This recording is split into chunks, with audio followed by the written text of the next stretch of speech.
네, 안녕하십니까 여러분, 허니쌤입니다. 문법 문제집 977제 단어 형성편 180번 시작하겠습니다.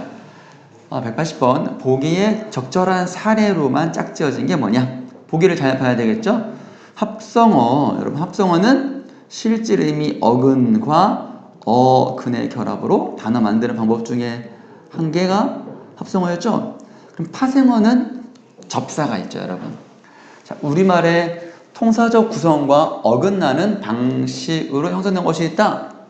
통사적 구성이라는 것은 우리말의 어순과 어법에 맞는 게 통사적이고 이거에 어긋나는 거니까 문법적으로 조금 맞지 않는 방법으로 만들어진 단어. 이걸 우리가 비통사적 합성어라고 합니다. 자, 그러면 우리가 통사적이라는 게 뭐냐 했을 때 살펴보면 명사와 명사의 결합, 이거를 A라고 하겠습니다. 그리고 관형사와 명사의 결합도 통사적이죠. 용언의 관형사형이 명사를 꾸며주는 것도 통사적입니다. 부사가 부사를 꾸며주는 것도 통사적입니다. 앞에서 한번 했었죠, 여러분들. 다음에 부사가 용언을 꾸며주는 것도 통사적입니다. 또 용언의 간에 무슨 어미요? 연결 어미가 결합하고 또 다른 용언이 결합하면 역시 통사적입니다. 다음에 체언의 용언이 결합하는 경우 나치설다 이런 같은 경우도 통사적이 되겠습니다. 여기에서 이제 비통사적이라는 것은 여기에서 이제 관형사형 어미가 없는 경우 기억이라고 할게요. 또 여기에서 역시 연결 어미가 없는 경우 니은이라고 할게요. 그 다음에 이제 부사 꾸며야 되고 용언을 꾸며야 되는데 부사가 체언을 꾸미는 경우가 비통사적의 세 가지가 되겠습니다. 자, 그러면 1번에 산나물, 여러분. 산나물은 산에서 나는 나물이죠. 명사네요. A가 되겠습니다. 손목도 명사라서 A죠. 힘들다는 힘이 들다. 체언 플러스 용언이라서 G가 되겠습니다. 얘는 다 통사네요. 잘은 부사고 못도 부사여서 잘못이 되면 이제 명사가 되기도 하고 부사가 되기도 합니다. 그래서 얘는 부사니까 D. 바다 플러스 가거든요. 이 가가 주변이라는 뜻이에요. 명사입니다. 명사에서 A가 되겠습니다. 첫사랑의 첫은 관형사라 사랑은 명사고 B가 되겠네요. 늦잠은 늦은 잠이어가지고 비통사가 되겠는데 전성어미가 없는 경우 기억이고요. 뛰놀다도 뛰어놀다인데 역시 연결어미가 없는 경우요. 부술비는 부술이 부사인데 비가 명사고 부사가 체언을 꾸민 디귿이 되겠습니다. 요게 정답이네요. 비통사 고르라고 했으니까. 덮밥은요, 덮은 밥이에요. 역시 전성어미가 없는 경우고요. 새신랑은 새가 관형사거든요. 그래서 명사를 꾸몄으니까 B. 높으다는 높고라는 연결어미가 없네요. 니은. 4번은 새신랑 때문에 비통이 안 되네요. 5번 들어가다는 여기 어간에 연결어미가 있네요. 그래서 F. 뜬 소문은요, 뜨다의 니은 전성어미가 있는 경우죠. 그래서 얘는 C가 되겠고요. 돌다가리 하면 안 돼요, 여러분들. 농담했습니다. 돌 플러스 다리 명사니까 A가 되겠습니다. 정답은 3번. 통사 비통사 중요하니까 여러분들 쌤이 지금 간략하게 설명했던 대로 이해하시면 좋을 것 같아요. 181번 보겠습니다. 보기와 가장 유사한 단어 형성 과정을 보이는 것은 IC 분석해보면 되겠다. 이거 코웃음은 웃다에서 비롯된 말이다. 웃다의 접사 음이 붙어서 웃음으로 파생된 후 이게 명사가 된 거죠. 명사 파생이 된 거고 여기 명사 코가 또 붙은 거예요. 그래서 코웃음은 두 번의 단어 형성 과정이다. 이거를 우리가 IC 분석을 해보면 코웃음 같은 경우는 코 플러스 웃음이고 웃음은 웃 플러스 음이어서 어근 접사 하나의 어근 그래서 합성어였죠. 자 그럼 1번 볼게요. 볶음밥은 뭘 볶았어? 볶음이 있는 거죠. 먼저 볶음 플러스 밥일 것이고 볶음은 볶다에 플러스 음이어서 어근 접사 어근 이렇게 된 거네요.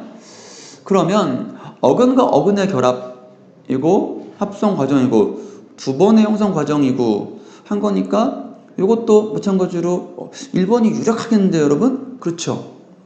자, 그럼 이제 2번 보겠습니다. 함박눈이다. 함박 플러스 눈이죠? 눈이 어근이 될 것이고 함박은 여러분 뭘까요? 이게 어근일까? 접사일까? 여러분? 함박이 접사라면 이와 관련된 다른 단어가 또 있어야 될 것 같은데 함박눈, 함박비 아닌 것 같고 그러면 함박눈의 뜻이 뭐였죠? 실질임이 여러분 함박눈의 실질 다시 한번 글씨 함박눈의 실질 의미가 뭘까요?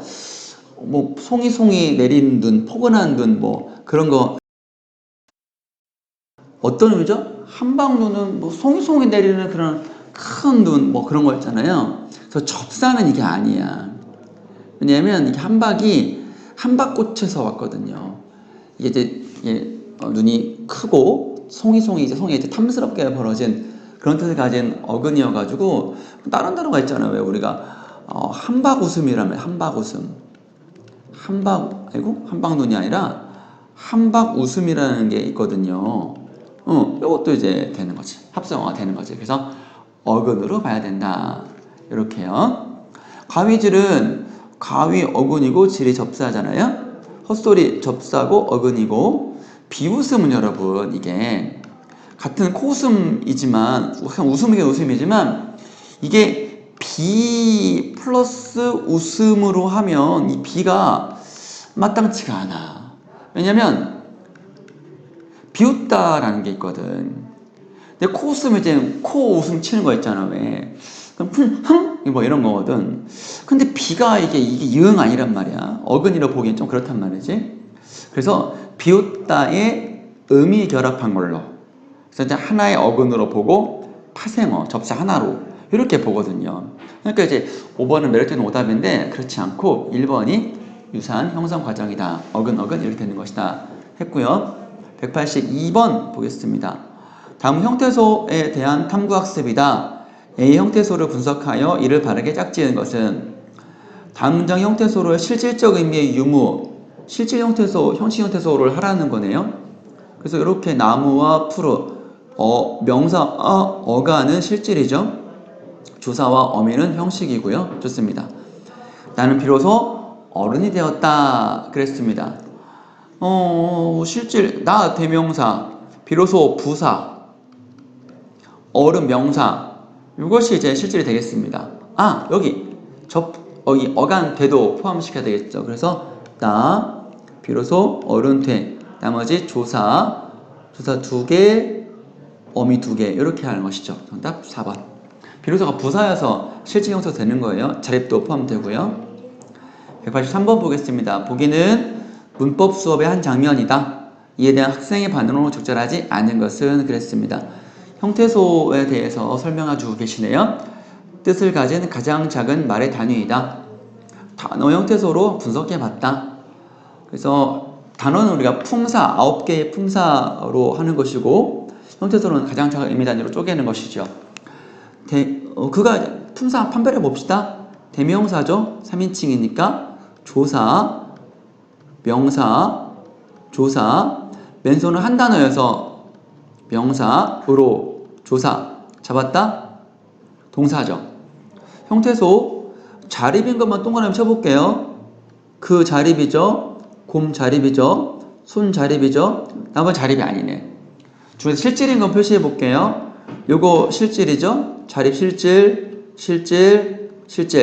용언의 어간 실질, 나머지 다 의존이고 형식이네요.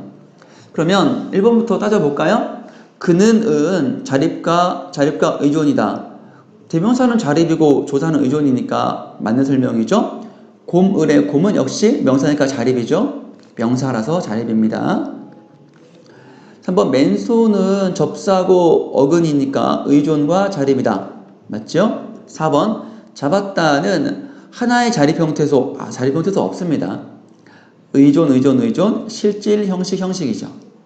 그러니까 세 개의 의존 형태소가 되겠습니다. 의존 형태소로 말한다면 4번 정답. 적절하지 않습니다.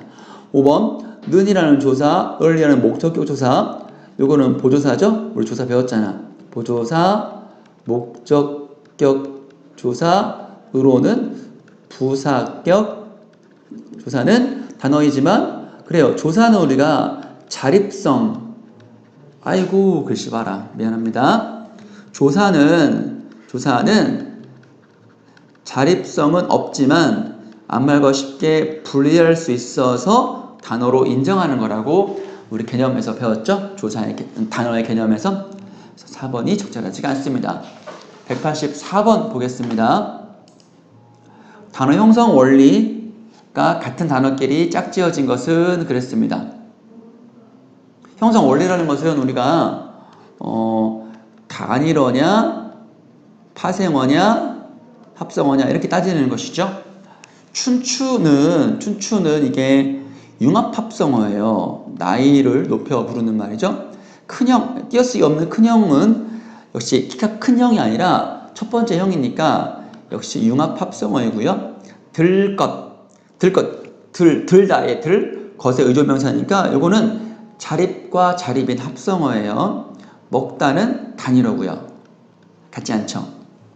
3번, 2번 설 익다, 설 아직 안 익었다라는 접사, 애호박, 이게 앳된 그런 호박, 우리가 다 익지 않은 호박이 앳된 호박, 애호박이고요. 놀이 명사판의 전미사, 슬픔의 미음 역시 전미사라서 요게 다 파생어네요. 하늘 단일어, 바다 단일어, 지우개, 어근의 접사, 파생어, 유리, 병. 그래서 지우개가 파생어여서 안 되고요. 시퍼렇다, 시가 접사, 퍼럿이 어근, 정성이 명사 어근, 것이 접사입니다. 부슬비, 우리 알고 있죠? 비동사적 합성어, 굳세다, 굳고 세다인데 역시 비동사적 합성어가 되겠습니다. 그래서 이 시퍼렇다와 정성것은 파생어인데 이건 합성어라서 같은 건 아니죠. 5번 어린이, 어리다, 어린 사람이었는데 어리다에 니은 붙었죠? 관형사 전성어미 붙었으니까 통사적 합성어. 반짝반짝, 의성 반짝 의태부사인데 합성부사죠? 학생 답다 파생어입니다. 공부하다 파생어입니다. 정답은 2번. 185번 가겠습니다.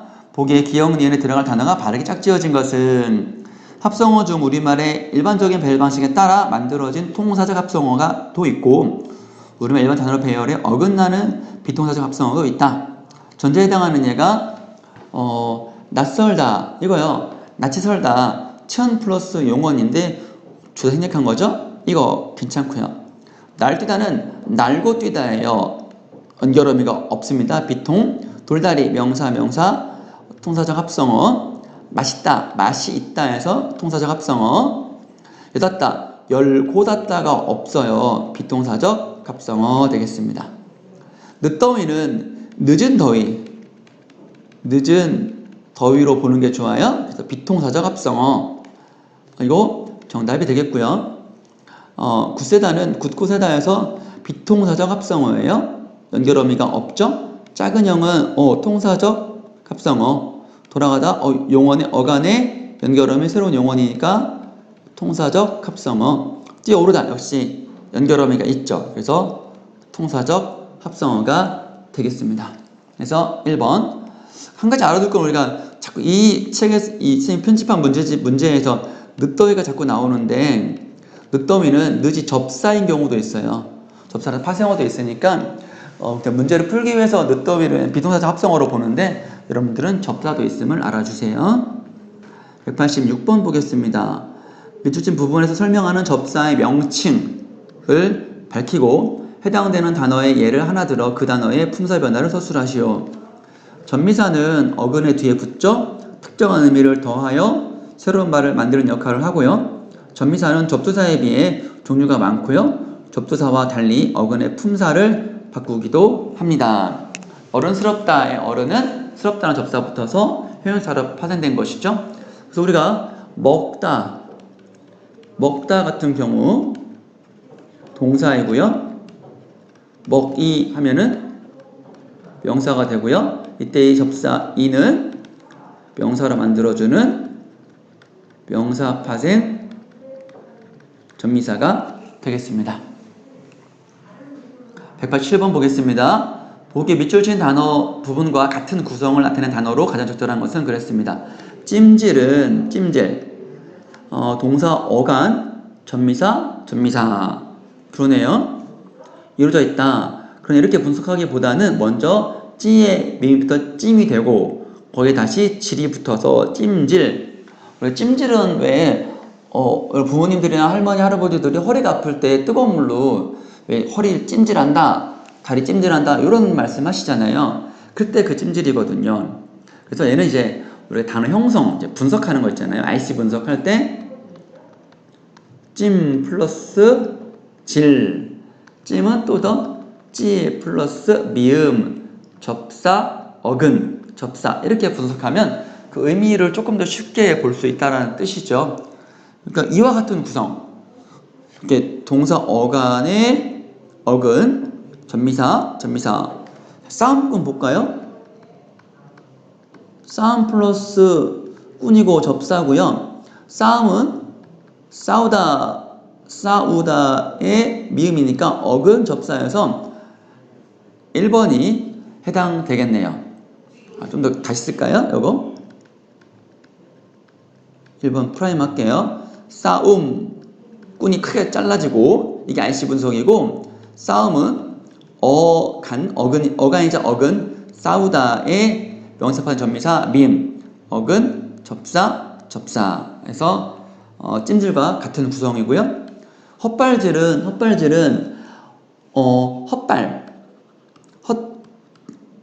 플러스 질이에요.